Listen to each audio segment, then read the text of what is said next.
Good evening from New York. I'm Chris Hayes. Steve Bannon is going to prison. It's been a long time coming. Today, the former advisor to Donald Trump, who wears two button-down shirts on top of each other for no discernible reason, was ordered to report to prison for 4 months starting on July 1st for his conviction on federal contempt of Congress charges nearly 2 years ago. Bannon, you might remember, was subpoenaed by the January 6th Select Committee back in 2021. And like fellow Trump advisor Peter Navarro and several members of Congress, including Jim Jordan and Scott Perry, he just flatly refused to comply. Didn't invoke his Fifth Amendment, just said no. Go take a hike. Now, Navarro was also convicted of contempt and is currently in a federal prison in Miami after appealing his case all the way up to the Supreme Court, which refused to bail him out. Bannon, too, played out a lengthy appeals process, which he ultimately lost. Though we should note this is hardly Mr. Bannon's first brush with the law. You might remember back in 2020, Steve Bannon was arrested on the yacht of a Chinese billionaire. And in fact, if he were not bailed out by a last-minute pardon from Donald Trump on the final day of Trump's presidency, Bannon may already have been imprisoned following the federal indictment from Trump's own Department of Justice. An indictment which says he grifted millions of dollars from hundreds of thousands of Trump supporters through phony claims that he would privately fund construction of the border wall. They didn't really do it. Two of his co-defendants in that case pleaded guilty to those charges. A third was convicted at trial. They are currently serving between 3 and 5 years in federal prison as part of the same plot that Bannon was accused of being part of. Bannon, however, was spared that fate by his former boss after January 6th, when Bannon proved himself to be a vital ally during the attempted coup, including, as the January 6th committee revealed, frequent contact with Trump in the hours before the insurrection. While certain close associates of President Trump privately expressed concerns about what would occur on January 6th, other members of the president's inner circle spoke with great anticipation about the events to come. The committee has learned from the White House phone logs that the president spoke to Steve Bannon, his close advisor, at least twice on January 5th. The first conversation they had lasted for 11 minutes. From those same phone logs, we know that the president and Mr. Bannon spoke again on the phone that evening, this time for 6 minutes. We also know that Bannon was an advisor to the group of Trump allies who met at their so-called command center at the Willard Hotel in Washington, D.C., ahead of January 6 to plot ways to steal the 2020 election. In fact, according to journalists Bob Woodward and Robert Costa, Bannon was at the Willard when Trump called him on the night of January 5th. And to be clear, Bannon wasn't trying to hide his involvement in the scheme. In the days and weeks before January 6th, he dedicated hours of his daily podcast to the big lie of a stolen election, often dropping less than subtle hints that something explosive was in the works. People are getting revved up. People are getting fired up. People are getting madder, as they should. Mike Pence's his moment of destiny awaits him, and it's coming on the 6th of January. It's to have clarity that January 6th was going to be the day, or one of these big days, and you had to converge everything down to January 6th. Starting tomorrow, it's going to be wild. It's like 2 days, so it's incredible. You're going to be part of history. We wanted as many people to get here as possible. His first term's ending with action, and his second term's going to start with a bang. All hell is going to break loose tomorrow. Just understand this. All hell is going to break loose tomorrow. Now, almost 2 years after being convicted, Steve Bannon is going to prison. But that's not all, because Bannon is also facing a state criminal indictment here in New York, once again for that same scheme to rip off diehard Trump supporters and steal their money from them. Just like everyone else in Trump world, Bannon likes to whine about vengeance is coming for the people who put him away. Look at you. The real explanation is much simpler.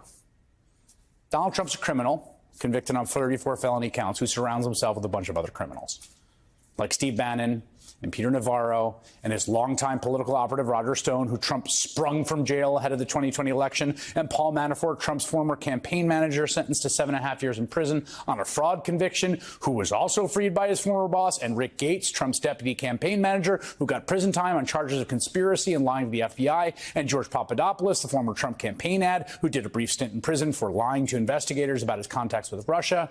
He also got a Trump pardon. And, of course, Michael Cohen, who got sentenced to 3 years in prison for the work he did for Donald Trump, partly for his role in the Stormy Daniels hush money scheme, among other charges. And Alan Weisselberg, the former Trump Organization CFO, who is currently, as I speak to you right now, in a cell in Rikers Island, awaiting a $2 million payment from Trump to keep his mouth shut. So Steve Bannon joins a real rogues gallery of Trump associates going to prison. And he could talk all he wants about revenge. But his number one concern should be finding a guest host for his podcast for 4 months. Joining me now is Glenn Kirchner, former federal prosecutor who is inside the courtroom with Steve Bannon today. McKay Coppin, staff writer for The Atlantic, who's covered Steve Bannon extensively, even once getting kicked out of his 2020 rooftop election party, which is a great sentence to utter. He also has author of the new piece on the dangers of a second Trump term. Glenn, let me start with you because you were in the court today. I guess it was an open question about whether the judge would actually say time's up, time to go to prison. How did it play out? You know, Chris, not only was it an open question, I think most of us were on the edges of our seats because you really could not read where Judge Carl Nichols was going. John Crabb was the prosecutor, former colleague of mine from the U.S. Attorney's Office, made a very compelling argument as to why, now that the appellate court definitively shot down the one legal issue that Judge Nichols said was kind of an open question in his mind, which is what prompted him to allow Steve Bannon to remain on release pending appeal. David Schoen got up and made what I thought were some valid points. And as he was questioning the prosecutor and the defense attorney, you really could not read where Judge Nichols was going to land. And I think it wasn't until the very end of his announced findings that it became clear that he said now that the appellate court has basically definitively resolved the one question of law that Judge Nichols thought might be available to win Steve Bannon some relief on appeal, then he just kind of brought the hammer down. He said, you will report to the Federal Bureau of Prisons no later than July 1st to begin serving your sentence. And then something happened that rarely happens in federal court. I saw David Schoen sort of sprint up to the lectern. And I can tell you from being in that courthouse for years, usually you wait for an invitation from the judge before you approach the lectern. And he was loud and he was angry, and the judge really had to put him in his place. But I don't know if that was performance for Bannon or perhaps somebody above Bannon, but it was pretty clear at that point that the judge had made up his mind and would not revisit his ruling. Yeah, I mean, they all, as far as I can tell, everyone in that world likes to throw temper tantrums and throw their toys on the floor when they get upset about something that doesn't go their way. I mean, the thing about Bannon, McKay, there's two aspects. One is, you know, part of it is he's got this, you know, professional wrestling heel shtick he does. You know, like, I'm Steve Bannon and I'm so tough and scary and you should all be cowering. And it's like, all right, settle down there, Magneto. We're gonna be fine. But there's also the fact that, like, in some ways, there's a level at which the cover up kind of worked. Like, you know, we never got the testimony from him. There was a reason he wanted to keep shut about it. Now he's going to go do 4 months in prison. Yeah, Steve Bannon is such a weird character in my life because I feel like many political reporters, he's just been this person that I've had to deal with for like a decade at this point, right? Yeah. He was, you know, a subject of mine. He's been a source of mine. He ran one of the most kind of poisonous right-wing media outlets in America for a while. Then he helped get Trump elected. He's in the White House.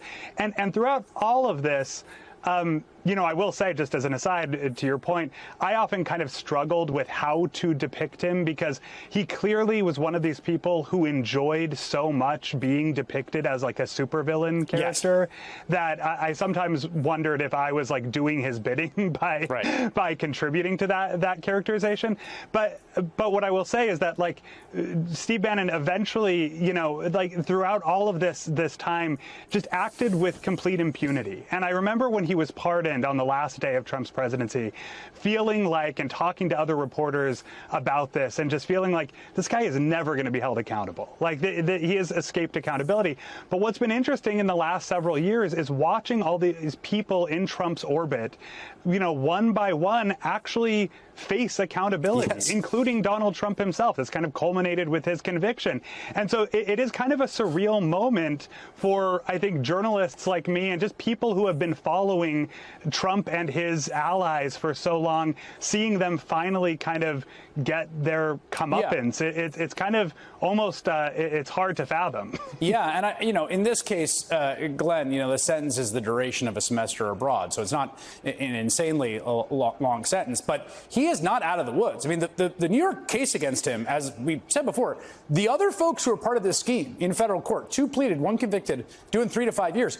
That he's staring down like very, very serious criminal liability this fall, and maybe commuting to that trial from some federal penitentiary.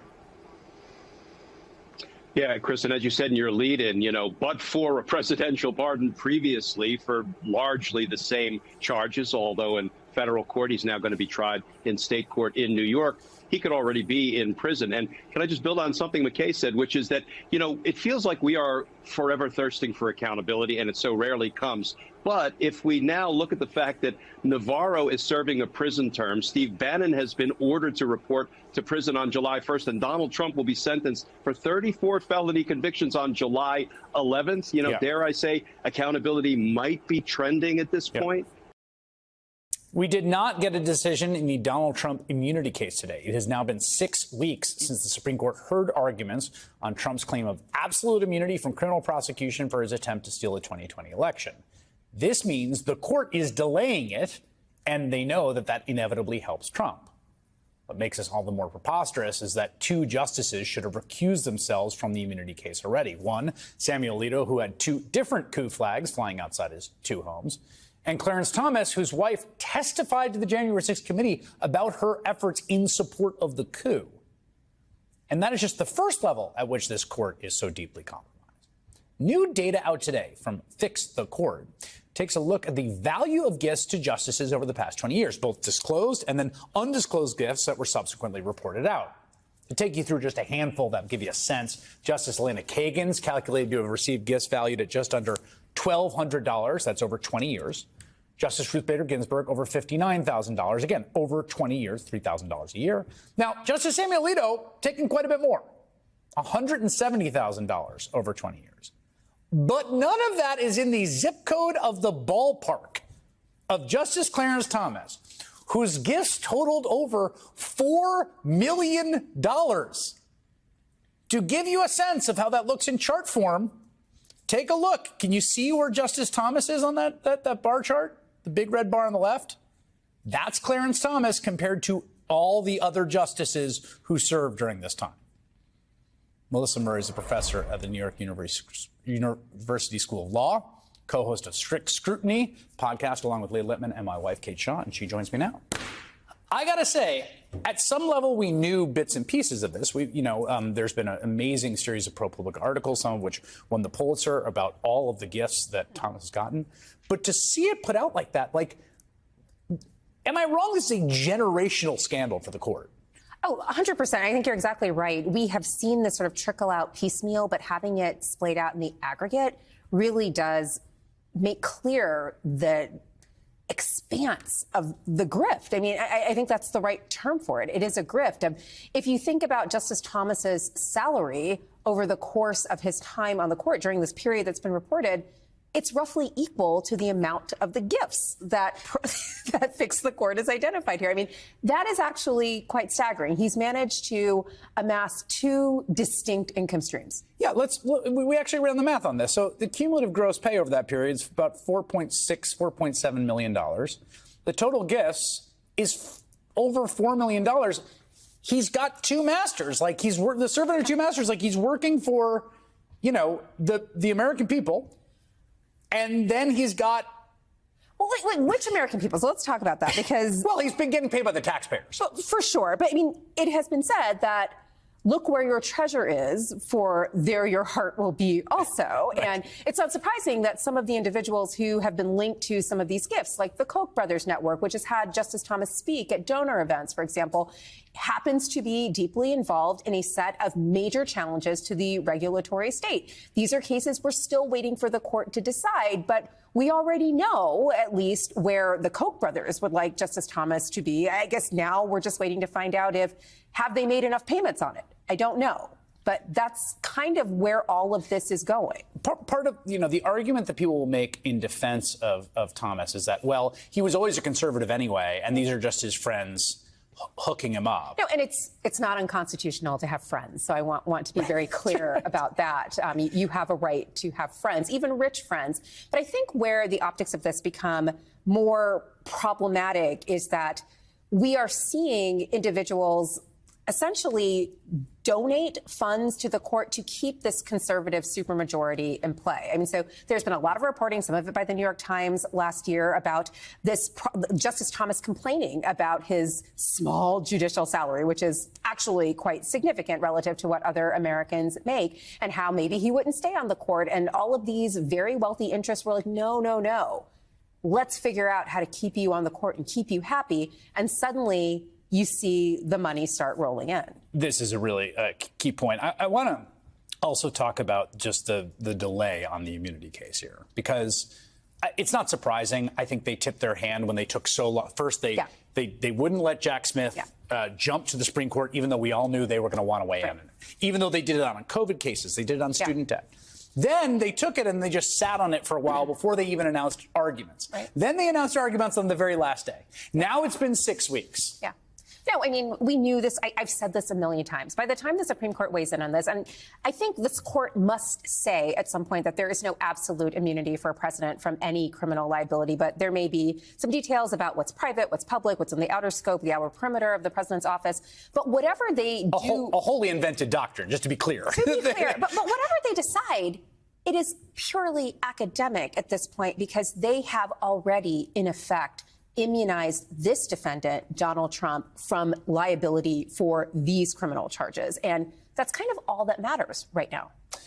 I want to also play you this clip from Alito's neighbor who was in the sort of verbal altercation with him and his wife, who gave an interview. And she's making this point about, when the flag went up, Alito says that it was about this verbal altercation. Then he went to a Fox News reporter who just sort of reported exactly what he said and didn't, as far as I can tell, do any additional reporting. Here's his neighbor talking about the verbal back and forth they had. I just want to emphasize that the interaction that happened on February 15th is the one that they're using as an excuse for why they flew the flag. And I really want to hammer home the fact that that happened on February 15th, and their flag went up 2 or 3 weeks before that. That date's confirmed by text messages and a police call. Again, this may just be misremembered, but we still don't know why they were flying the flag upside down on Joe Biden's inauguration day, right? No, we don't. My colleague at NYU, Ryan Goodman, has actually made a really good point about this. Justice Alito last week issued this letter to Senators Durbin and Whitehouse explaining that he was not going to recuse himself from these January 6th related cases, whether because of this flag or not. He has no obligation to recuse himself. If Ms. Baden is correct that the timeline is wrong, and it seems like the timeline is wrong, like there's a real discrepancy between her timeline and Justice Alito's, he's essentially lied to Congress. And Ryan Goodman, my colleague, has suggested maybe that is something worth investigating as a criminal matter. But there's a lot going on here. We haven't had these cases. Are they waiting because of the proximity of this scandal to those cases? Who knows? If that's the case, then we've already answered our question as to why Justice Alito should recuse, because we're already asking those questions. Ding, ding, ding. It's too complicated. It's not impartial. Melissa Murray, who is fond of flags, as far as I know. Flagrantly. Flagrantly fond of flags.